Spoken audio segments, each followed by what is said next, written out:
recording these videos, I generally start from the prototype itself, so that the client or your stakeholder will get a good sense of like what you're going to be looking at, so you can give that kind of an overview. And then once you've kind of given that overview or any initial details you might need, you can kind of walk through the prototype. While you're doing that, I use ScreenFlow, so you can see that like I'm recording right now, obviously, so I'm recording within a recording. But and then once that's all done, uh, so I have all my audio done, where I walk through all the different sections with the different InVision kind of walkthrough. So I just export that. I mean, I just use ScreenFlow's export because it's easy. It means I can full screen InVision. I don't really have to worry about it. Okay, so now that that's exported, what we can do is we can go into Premiere, where you can see this is my setup file that I have, where I have about 3.5 seconds of the project name and the feature / sprint title. And I have a whole section dedicated for like replacing that section for when you have footage. I always just leave that there just as an easy template.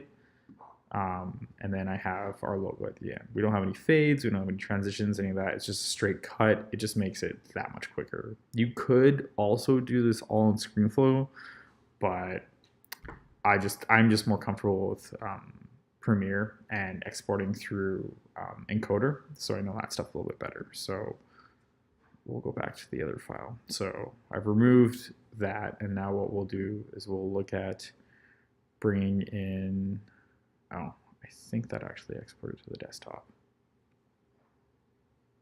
Anyways, we'll bring this in as an example. So that's in here. We can cut that in here. Bring that down, bring that over here. We already edited this clip in ScreenFlow. That's one of the nice things about ScreenFlow is you can trim this clip. So I had earlier in the clip, you can see we go from having all of my tabs and everything open to having full screen, and that just makes it a little bit easier. And it also lets you cut out your, like, I do a clap normally whenever I do a take, and that helps me see visually within the audio where I started. So yeah, so now that that's in, we're basically done. So we have the project name. We'll name this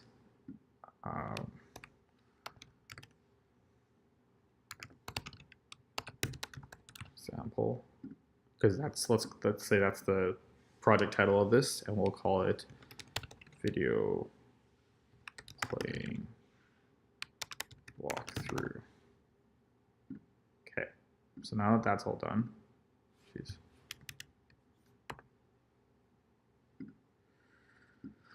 We have a video. So you can scrub through and watch it one more time if you really need to. And then generally I'll just export it straight out to, I'll just export the media and it'll open up Encoder. Should open Encoder. Yeah, so this, you can see this like H.264, that's the big one. So we'll look at something like, let's go YouTube, because it's gonna go up on YouTube anyways. We'll do 1080p, we'll huck that. You can delete this really quick, super easy. And then if you want to check it, you can just hit that and you can see it's still gonna be 123 megs, which is like a little big, but I'm sure it'll export actually a lot smaller. So let's make sure this is going to the right place. Yep. This might be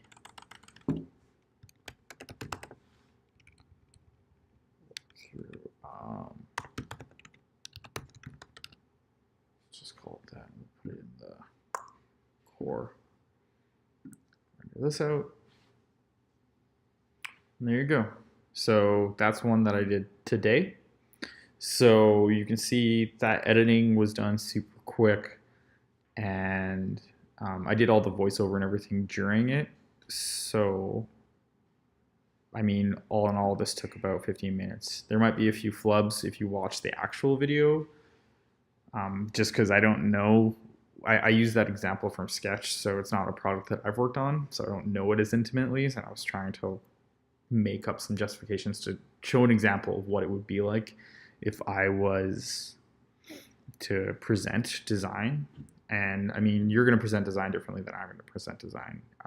Sometimes some more people are going to focus on features. A lot of people are going to hopefully be focusing on value and why things are important, and the value parts of talking about different areas and decisions that you're making, that's going to translate better to stakeholders than say if you're just talking about, oh, here's a feature and here's a thing and here's what we're doing. When you get that good deep rationale in, stakeholders and everyone really appreciates that, because then they get a better sense of why you're making the decisions you're doing. So yeah, so let's take a look at that really quick. So cool. There's no audio because I just grabbed the one that I had before, but I had to scroll. That's fine.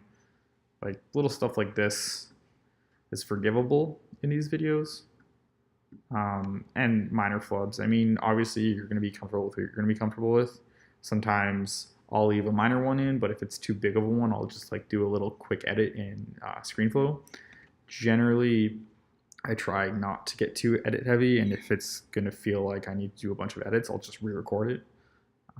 And then these videos, like this one is only about a minute long, and that's kind of what you want when you're developing these kind of videos. You want them to be kind of in a minute, 2 minutes long, because the shorter a video, the more approachable it is. When you get into like the 5, 10, 15-minute long videos, those are really cumbersome, and at that point you might as well just be walking them through yourself, because the amount of time it's going to take to put together a 15-minute long video, you could have just did a meeting with them and it would have basically produced the same result.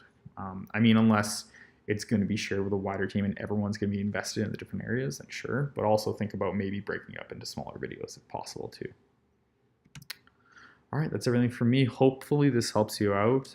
You can always reach out to me and ask me any questions or leave any comments, and I'll be totally happy to follow up.